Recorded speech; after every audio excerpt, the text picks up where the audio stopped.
Dear students, welcome you once again to my online class.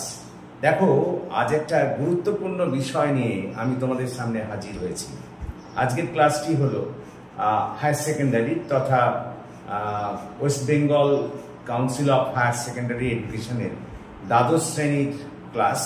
এখানে আজকে আমরা একটি বিখ্যাত ইংরেজি কবিতা the poetry of art, John Keats রচিত দ্য পোয়েট্রি অফ আর্ট, এই কবিতাটি লাইন বাই লাইন প্রত্যেকটা লাইনের আমরা ব্যাখ্যা করব এবং বাংলায় এর সারাংশ জানব, তারপরে কোশ্চেন নিয়ে আমরা আলোচনা করব। তো দেখো এই জন কিটস রচিত দ্য পোয়েট্রি অফ আর্ট এই কবিতা সম্পর্কে কিছু বলার আগে জন কিটস সম্বন্ধে দু এক কথা বলে নেওয়া ভালো। ইংরেজি কাব্য সাহিত্যে যে কয়েকজন শক্তিশালী কবির আমরা পরিচয় পাই তার মধ্যে কিন্তু জন কিটস সর্বাপেক্ষা উল্লেখযোগ্য। এটা খুব দুর্ভাগ্য যে তিনি খুব বেশি দিন সাহিত্য সেবা করতে পারেননি। জন্মগ্রহণ করেছিলেন তিনি 1795 সালের 31শে অক্টোবর এবং মারা যান তিনি 1821 সালের 23শে ফেব্রুয়ারি। অতি অল্প বয়স, মাত্র 25-26 বছর তিনি বেঁচে ছিলেন। এই যে অল্প সময়ের মধ্যে তিনি যে ইংরেজি কাব্য সাহিত্যে তার যে দক্ষতার পরিচয় রেখে দিয়েছেন তা এক কথায় অতুলনীয়। অনেকে মনে করেন যে তিনি যদি অন্যান্য ওই ইংরেজ কবিদের মতো আরও বেশি কিছুদিন সাহিত্য চর্চা করতে পারতেন তাহলে হয়তো তিনি আরও অনেক খ্যাতিমান কবিকেও কিন্তু ছাপিয়ে যেতেন।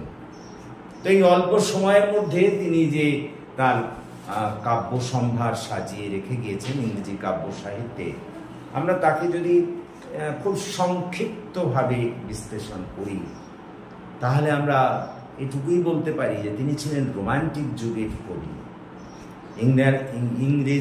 ইংরেজি কাব্য সাহিত্যে যে বিভিন্ন যুগ আছে সেই রোমান্টিক যুগের কবি ছিলেন তিনি। তাকে অনেকে সৌন্দর্যের কবি বলেন, আবার তিনি তার খ্যাতি নিদর্শন রেখে গিয়েছেন মূলত গীতি কবিতাগুলির ক্ষেত্রে। তার the ode to a nightingale, ode to autumn বা ode to Grecian urn, ode to melancholy, এইসব কবিতাগুলো যদি আমরা পড়ি তাহলে গীতি কবি হিসেবে তার দক্ষতার অবশ্যই পরিচয় পাওয়া যায়। আজ আমরা যে কবিতাটি পড়ব দ্য পোয়েট্রি অফ আর্ট, এই কবিতাটির মধ্যে দিয়েও আমরা দেখব যে কবি জন কিটস একটা পৃথিবীর একটা আমাদের এই পার্থিব জীবনে একটা চরম সত্যকে অতি সুন্দরভাবে কিন্তু এখানে ব্যাখ্যা করেছে। তো এসো আমরা প্রথমে লাইন বাই লাইন এই কবিতার এগুলো এক্সপ্লেন করি, তারপরে আমরা সারাংশটা দেখব।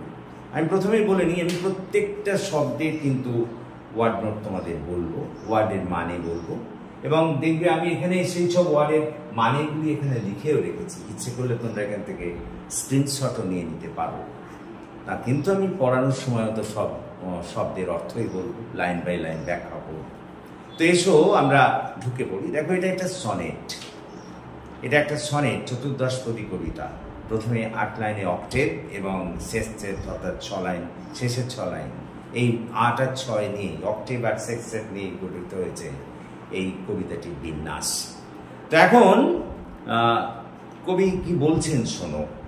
The poetry of art is never dead.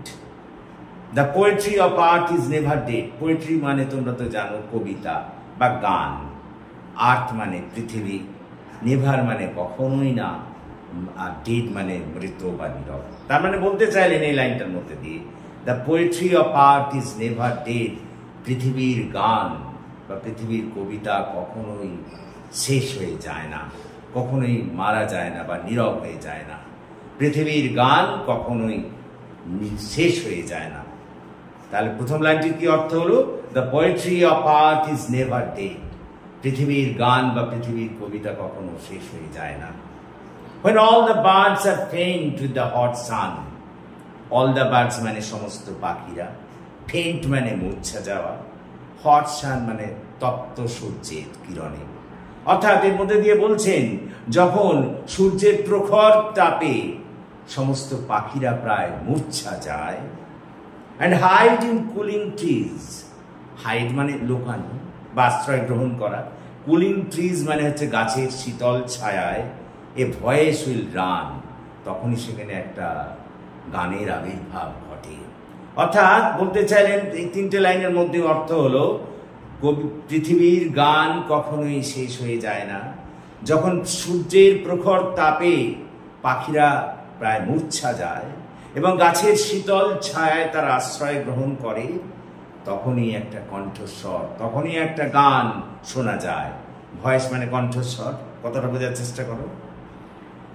From hedge to hedge about the new moon meet. From hedge to hedge, hedge to hedge মানে ঝোপ থেকে ঝোপে, নিউ মুন মানে সদ্য ঘাস কাটা, সদ্য কাটা, মিট মানে চারণভূমি। অর্থাৎ সদ্য কাটা, সদ্য ঘাস কাটা চারণভূমিতে ঝোপ থেকে ঝোপে একটা গান তখন শোনা যায়। That is the grasshopper. Grasshopper মানে ঘাস ফড়িং, ওটা হলো ঘাস ফড়িংয়ের গান। He takes the lead, takes মানে গ্রহণ করা, লিড মানে হচ্ছে নেতৃত্ব বা অগ্রণী। অর্থাৎ সে তখন অগ্রণী ভূমিকা গ্রহণ করে ইন সামার লাক্সারি, গ্রীষ্মের আনন্দে। সামার মানে গ্রীষ্ম, লাক্সারি মানে এখানে আনন্দ ধরতে হবে। অর্থাৎ আবার প্রথম থেকে বলে আসি, the poetry of art is never dead, মানে পৃথিবীর গান কখনো শেষ হয় না। When all the birds are faint with the hot sun, যখন যখন সূর্যের প্রখর তাপে সব পাখিরা প্রায় মূর্ছা যায়, and hide in cooling trees, এবং গাছের শীতল ছায়ায় লুকায় বা আশ্রয় গ্রহণ করে, a voice will run, তখনই একটা গান বা তখনই একটা কণ্ঠস্বরের আবির্ভাব ঘটে। From hedge to hedge about the new moon meet, ওই চারণভূমিতে সদ্য কাটা ঘাসের ঝোপ থেকে ঝোপে একটা গান শোনা যায়। দ্যাট ইজ দ্য গ্রাসহপার্স, সেটাই হচ্ছে ওই ঘাস ফড়িংয়ের গান। He takes the lead in summer luxury, এই গ্রীষ্মের আনন্দে সে কিন্তু মেতে ওঠে। হি ইজ নেভার ডান, তার কখনোই কিন্তু কোনো সমস্যা হয় না, তার কোনো কষ্ট হয় না, গ্রীষ্মের আনন্দে সে মেতে ওঠে। উইথ হিজ ডিলাইটস, ডিলাইট মানে আনন্দ, অর্থাৎ এই গরমে বা এই সূর্যের তাপে তার কোনো কষ্ট হয় না, সেই গরমের আনন্দে মেতে ওঠে। For when tired out, tired মানে ক্লান্ত, যখন সে ক্লান্ত হয়ে পড়ে, উইথ ফান এই আনন্দ করতে করতে যখন সে ক্লান্ত হয়ে পড়ে, হি রেস্ট, রেস্ট মানে বিশ্রাম গ্রহণ করা। হি রেস্ট অ্যাট ইজ মানে সহজে, সে সহজেই বিশ্রাম গ্রহণ করে। বিনিথ সাম প্লেজেন্ট উইড, বিনিথ মানে নিচে, প্লেজেন্ট মানে চমৎকার, উইড মানে আগাছা। অর্থাৎ যখন সে ক্লান্ত হয়ে পড়ে তখন সে ওই চমৎকার আগাছার নিচে আশ্রয় গ্রহণ করে, বিশ্রাম গ্রহণ করে। তাহলে গোটাটার মানে কি হলো? আমি এই যে প্রথম থেকে বলে এলাম, মানে হলো the poetry of art is never dead, পৃথিবীর গান কখনো শেষ হয় না। When all the birds are faint with the hot sun, যখন সূর্যের প্রখর তাপে সব পাখিরা প্রায় মূর্ছা যায়, and hide in cooling trees, এবং ওই শীতল গাছের শীতল ছায়ায় আশ্রয় গ্রহণ করে, a voice will run, তখনই একটা কণ্ঠস্বর শোনা যায়, একটা গান শোনা যায় তখনই। That is the grasshopper, ওটাই হলো ঘাস ফড়িংয়ের গান। He takes the lead in summer luxury, এই গরমের প্রখর গরমের আনন্দে সে কিন্তু মেতে ওঠে। He is never done with his delight, তার আনন্দের কখনোই শেষ হয় না। ফর হোয়েন টায়ার্ড আউট, যখন সে ক্লান্ত হয়ে পড়ে, এই উইথ ফান এই ধরনের আনন্দ করতে করতে যখন সে ক্লান্ত হয়ে পড়ে, হি রেস্টস অ্যাট ইজ, তখন সে খুব সহজেই বিশ্রাম গ্রহণ করে। বিনিথ সাম প্লেজেন্ট উইড, চমৎকার আগাছার নিচে তখন সে বিশ্রাম গ্রহণ করে। তারপর কি বলছে দেখো, the poetry of art is seizing never, মানে পৃথিবীর গান, সিজিং মানে থেমে যাওয়া, নেভার মানে কখনোই না, অর্থাৎ পৃথিবীর গান কখনোই থেমে যায় না। On a loan winter evening, loan মানে নির্জন, উইন্টার মানে শীত, ইভিনিং মানে তো সন্ধ্যা, জানো, নির্জন শীতের সন্ধ্যায়, when the frost has wrought a silence, frost মানে তুষারপাত, অর্থাৎ নির্জন শীতের সন্ধ্যায় যখন ওই তুষারপাত একটা নীরবতা সৃষ্টি করে। রট মানে সৃষ্টি করা, WROUGHT, রট মানে সৃষ্টি করা, সাইলেন্স মানে নীরবতা। অর্থাৎ ওই শীতের নির্জন সন্ধ্যায় যখন তুষারপাত একটা নির্জন নীরবতা সৃষ্টি করে, from the stove there thrills, তখন ওই ঘরের যে উত্তাপ করার যে যন্ত্র বা উত্তাপ করার যে উনুন, তার পাশ থেকে তাদের কর্কশ ডাক শোনা যায়। স্টোভ মানে হচ্ছে ঘর গরম করার যন্ত্র, তাকে আমরা স্টোভ বলি। দেয়ার থ্রিলস, তাদের তীক্ষ্ণ, থ্রিলস মানে তীক্ষ্ণ, তাদের তীক্ষ্ণ ডাক শোনা যায়। দ্য ক্রিকেট সং, এরা হচ্ছে কিন্তু ওই ঝিঝি পোকা। দেখো আগেরটা বলেছে কার, গ্রাস হপার বা ঘাস ফড়িংয়ের, গরমের সময়। আর তারপরে যখন সন্ধ্যেবেলায় ঠান্ডা নেমে এলো তখন কিন্তু কার কার দায়িত্ব, তখন হচ্ছে ঝিঝি পোকার ডাক শোনা যায়। তারপর কি, ইন ওয়ার্মথ ইনক্রিজিং এভার, যত ওই উত্তাপ বাড়তে থাকে, and seems to one in drowsiness half lost, এবং এই শীতের সন্ধ্যায় যখন উত্তাপ বাড়তে থাকে, যখন কেউ অর্ধ ঘুমন্ত হয়ে পড়ে, ড্রাউজিনেস মানে তন্দ্রাচ্ছন্ন, হাফ লস্ট মানে অর্ধ ঘুমন্ত, অর্থাৎ শীতের এই পরিবেশে ওই স্টোভ বা ওই গরম করার যন্ত্রের সাহায্যে যখন উত্তাপ পেয়ে কেউ অর্ধ ঘুমন্ত অবস্থা বা তন্দ্রালু হয়ে পড়ে, and seems to one in drowsiness half lost, ওই যে তন্দ্রালু হয়ে পড়ছে, তন্দ্রাচ্ছন্ন হয়ে পড়ছে, অর্ধ ঘুমন্ত হয়ে পড়ছে, তার কাছে মনে হয় দ্য গ্রাসহপার্স এবং সাম গ্রাসি হিলস, তখন তার ওই ঝিঝি পোকার ডাককেও মনে হয় যেন ওই ঘাস ফড়িং কোনো ঘাসে ঢাকা পাহাড়ের উপর দিয়ে গান গেয়ে যাচ্ছে। তাহলে দেখো, যদি এটাকে আমরা মানে সারাংশ করি, তাহলে কবি কি বলতে চাইলেন যে পৃথিবীর গান কখনো শেষ হয় না, পৃথিবীর গান কখনো শেষ হয় না। সূর্যের প্রখর তাপে যখন পাখিরা প্রায় মূর্ছা যায় এবং গাছের শীতল ছায়ায় তারা আশ্রয় গ্রহণ করে, তখনই ঠিক একটা গান শোনা যায়। সে গানটা হলো ওই ঘাস ফড়িংয়ের গান। সদ্য কাটা ঘাসের যে ঝোপ আছে, সেই এক ঝোপ থেকে এক ঝোপে সে আনন্দের সঙ্গে গান করতে থাকে, তার আনন্দের যেন শেষ হয় না। তারপর যখন সে কোনো কারণে ক্লান্ত হয়ে পড়ে, তখন ওই চমৎকার আগাছার নিচে সে বিশ্রাম গ্রহণ করে। এই গেল তোমার প্রথমের অংশটার মানে। এবার সেক্সটেড মানে ষষ্ঠকে যে অংশটা বলছে দেখো, তারপর বলছে যে পৃথিবীর গান কখনোই থেমে যায় না, কারণ ওই নির্জন শীতের সন্ধ্যায় যখন তুষারপাত চতুর্দিকে একটা নীরবতা সৃষ্টি করে, ঠিক সেই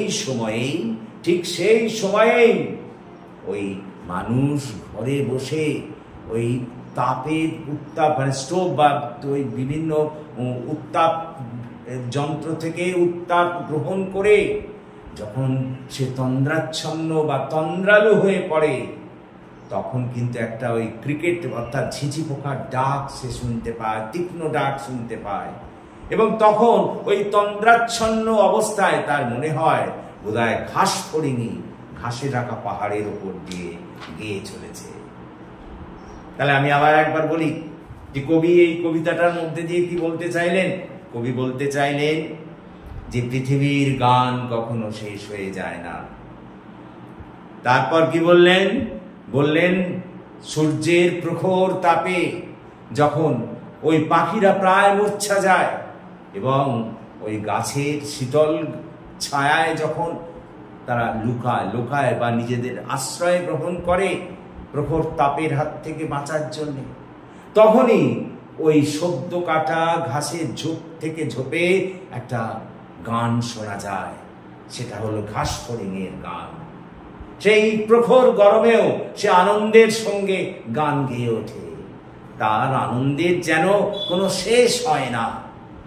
যদি কখনো তার কোনো ক্লান্তি আসে, তখন সে ওই আগাছার নিচে বিশ্রাম গ্রহণ করে খুব সহজে।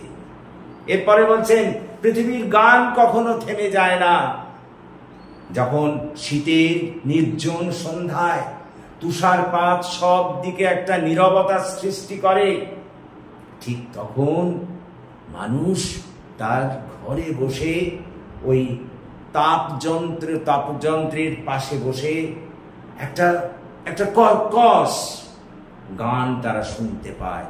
সেটা হলো ঝিঝি পোকার ডাকের গান। এবং তন্দ্রাচ্ছন্ন বা তন্দ্রালু যখন সে হয়ে পড়ে, অর্ধঘুমন্ত যখন সে হয়ে পড়ে, তার মনে হয় ওই ঝিঝি পোকার গানকেও তার মনে হয় যেন ঘাস ফড়িংই গেয়ে চলেছে ঘাসে ঢাকা পাহাড়ের উপর দিয়ে।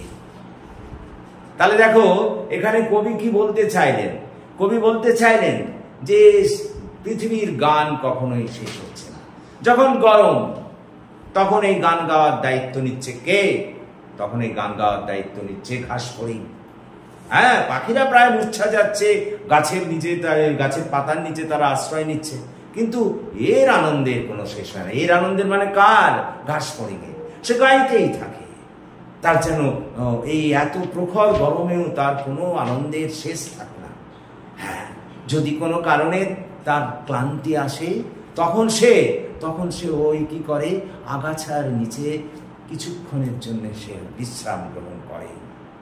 তারপর এই সন্ধ্যাকালে যখন শীতের সন্ধ্যায় ওই তুষারপাতের আগমনের ফলে চারদিক নীরবতার সৃষ্টি হয়, মানুষ যখন স্টোভ জেলে, মানে ঘরে উনুন জেলে তাপ গ্রহণ করে, তখন ওই উনুনের পাশ থেকে, ওই তাপ গ্রহণ করার পাশ থেকে তার একটা চিৎকার, একটা তীক্ষ্ণ চিৎকারের গান শুনতে পায়।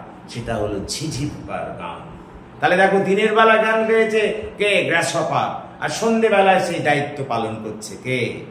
আমাদের এই যেন রিলে রেস। দিনটা গেল কার মধ্যে দিয়ে? গ্রাসহপারের মধ্যে দিয়ে।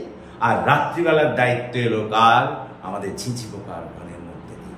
মানুষ ওই শীতের রাতে যখন ওই তাদের উনুনের পাশ থেকে, স্টোভের পাশ থেকে উত্তাপ গ্রহণ করতে করতে ওই ঝিঝি পোকার ডাক শুনতে পায়, তখন সে তন্দ্রাচ্ছন্ন হয়ে পড়ে, তন্দ্রালু হয়ে পড়ে, অর্ধঘুমন্ত হয়ে পড়ে। এবং তার তখন মনে হয় যেন ওই ঝিঝি পোকার গানকেও মনে হয় যেন ওই ঘাস ফড়িংই ঘাসে ঢাকা পাহাড়ের উপর দিয়ে গেয়ে চলেছে। ক্লিয়ার? তাহলে দিনের বেলায় গান গাওয়ার দায়িত্ব পালন করছে কে? ঘাস ফড়িং। আর রাত্রিবেলায় ওই দায়িত্ব পালন করছে কে? আমাদের ঝিঝি পোকা। এই যেন রিলে রেস। সারাদিনটা দায়িত্ব বহন করলো গানের ঘাস ফড়িং। যা সন্ধ্যা হলো সেই দায়িত্বটা চলে গেল কার কাছে? ঝিঝি পোকার কাছে। আবার যা সকাল হবে ওই দায়িত্ব চলবে কার? দায়িত্ব পড়বে কার? ঘাস ফড়িংয়ের হাতে। এইভাবে রিলে রেসের মধ্যে দিয়ে তারা অনবরত গান গেয়েই চলেছে এবং পৃথিবীকে মুখর করে রেখেছে। এই জন্যেই তো কবি বলেছেন যে পৃথিবীর গান কখনো শেষ হয় না। ক্লিয়ার? দেখো, আমি এখানে সমস্ত কিন্তু শব্দের অর্থগুলো লিখে রেখেছি। ইচ্ছে করলে তোমরা এর একটা স্ক্রিনশট নিয়ে নিতে পারো। পোয়েট্রি মানে কবিতা, আর্ট মানে পৃথিবী, ডেড মানে মৃত বা নীরব, ফেন্ট মানে মূর্ছা যাওয়া, হাইড মানে লোকানো, এখানে আশ্রয় নেওয়া মানে, কুলিং ট্রিজ মানে গাছের শীতল ছায়া, হেজ টু হেজ মানে ঝোপ থেকে ঝোপ, নিউমোন মানে সদ্য কাটা হয়েছে এমন ঘাস, মিট মানে চারণভূমি, লিড মানে এগিয়ে আসা বা নেতৃত্ব দেয়া, ডিলাইট মানে আনন্দ, টায়ার্ড মানে ক্লান্ত, অ্যাটিজ মানে অতি সহজে, প্লেজেন্ট মানে চমৎকার, সিজন মানে থেমে যাওয়া, গ্রাসহপার মানে ঘাস ফড়িং, লোন মানে নির্জন, ফ্রস্ট মানে তুষার, রট মানে সৃষ্টি করা, সাইলেন্স মানে নীরবতা, স্টোভ মানে ঘর গরম করার চুল্লি বা উনুন যাকে তোমরা বলো, সেলস মানে তীক্ষ্ণ স্বর, ক্রিকেট মানে ঝিঝি পোকার ডাক, ওয়ান্ট মানে উত্তাপ, গ্রাসি হিল মানে ঘাসে ঢাকা পাহাড়, ড্রাউজিনেস মানে তন্দ্রাচ্ছন্ন, আর হাফ লস্ট মানে অর্ধঘুমন্ত। ক্লিয়ার? তাহলে দেখো, এখান থেকে যদি একটা তোমরা সেন্ট্রাল আইডিয়া করো, তাহলে একটাই তো কথা বলতে চাইছেন কবি, যে আমাদের এই পৃথিবীর গান কখনো শেষ হয় না। পৃথিবীর গান যখন দিনের বেলা থাকে তখন সেই দায়িত্ব গরমের মধ্যে দিয়ে পালন করে কে? গ্রাসহপার। গরমে তার কোনো কষ্ট হয় না, অন্যান্যরা সব, অন্য পাখিরা প্রায় মূর্ছা যাচ্ছে, ইত্যাদি ইত্যাদি করছে, গাছের শীতল ছায় তার আশ্রয় গ্রহণ করছে। কিন্তু ঘাস ফড়িং তার কোনো শেষ নেই আনন্দে। সে ঝোপ থেকে ঝোপে গান গেয়ে চলে। হ্যাঁ, যদি কোনো কারণে ক্লান্তি সামান্যতম আসে তখন আগাছার নিচে সে সহজেই বিশ্রাম নিতে পারে। এরকম করতে করতে গান গাইতে গাইতে সন্ধ্যা এসে যায়। আর যা সন্ধ্যা এলো, তুষারপাতের ফলে চতুর্দিক নীরব হয়ে গেল, শুনশান হয়ে গেল, মানুষ ঘরবন্দি হয়ে গেল এবং ঘরের মধ্যে চুল্লি জেলে উত্তাপ অনুভব করতে লাগলো। ঠিক সেই সময় ওই উত্তাপ অনুভব করতে করতেই তারা একটা তীক্ষ্ণ কণ্ঠস্বরের আওয়াজ বা গান শুনতে পায়। সেই গান কার? ওই সন্ধ্যেবেলার গান। সেই গানটা হলো ঝিঝি পোকার গান। ঝিঝি পোকার গান দিনের বেলা শুনেছে ঘাস ফড়িংয়ের গান, রাত্রিবেলা শুনছে ঝিঝি পোকার গান। সারা রাত সে ওই রকম ঝিঝি পোকা তার দায়িত্ব পালন করতে থাকে। তারপর আবার যখন দিনের বেলা আসে ওই ঘাস ফড়িং দায়িত্ব গ্রহণ করে। কবি বলছেন যে এই ঝিঝি পোকা যখন রাত্রিবেলা গান গাইছে তখন ওই ঘরের ওই শীতের ঘরে বন্দি মানুষ চুল্লির পাশে উত্তাপ নিতে নিতে যখন তন্দ্রাচ্ছন্ন বা তন্দ্রালু হয়ে পড়ে তখন তার যেন মনে হয় যে ওই ঝিঝি পোকার গানকেও মনে হয় যেন ঘাস ফড়িং এর গান, মনে হয় যেন ঘাস ফড়িংই গেয়ে চলেছে ওই ঘাসে ঢাকা পাহাড় হয়ে। এইভাবে ঘাস ফড়িং এবং ওই ঝিঝি পোকার মধ্যে দিয়ে গান অনবরত চলতেই থাকে। পৃথিবীর গান কোনোদিন শেষ হয় না। আশা করি তোমরা বুঝতে পেরেছো। আজকে দেখো আমরা কেবলমাত্র লাইন বাই লাইন এক্সপ্লেনেশন করলাম এবং সারাংশটুকু জানলাম। পরের দিন কিন্তু এর থেকে আমরা কোশ্চেন লিখবো। তোমরা প্লিজ এই ওয়ার্ড নোটগুলোকে করে নিও এবং ওই যে আমি মানেটা বললাম লাইন বাই লাইন সেটাকে একটু বাড়িতে পড়ে নিও আর একবার, তাহলেই কিন্তু এটা হয়ে যাবে। তারপরের দিন থেকে আমি কোশ্চেন লেখাবো। So that's all for this day. আশা করি তোমরা বুঝতে পেরেছো এবং যদি তোমরা বুঝতে পারো, যদি ক্লাস তোমাদের ভালো লাগে তাহলে প্লিজ তোমাদের বন্ধুদের মধ্যে এই ক্লাসের কথা শেয়ার করো, তাদেরকেও এই ক্লাসে জয়েন করতে বলো। আমি প্রত্যেক দিন ইংরেজির ক্লাস নিই, তোমরা জানো, ইউ নো দ্যাট ওয়ান। আমার অন্যান্য ভিডিওগুলো তোমরা দেখতে পারো, অনেক ভিডিওই তোমাদের ক্লাস 12-এর জন্য আছে এবং প্রত্যেক দিনের এই ক্লাস যদি তোমরা জয়েন করো আমার মনে হয় তাহলে তোমরা উপকৃত হবে। সো তোমরা এখনো যারা আমার এই চ্যানেলটিকে সাবস্ক্রাইব করোনি, প্লিজ সাবস্ক্রাইব মাই চ্যানেল। আমাকে এগিয়ে আসতে সাহায্য করো যাতে আমি তোমাদের আরো বেশি করে কাজে লাগতে পারি। So that's all for this day. So have a good day.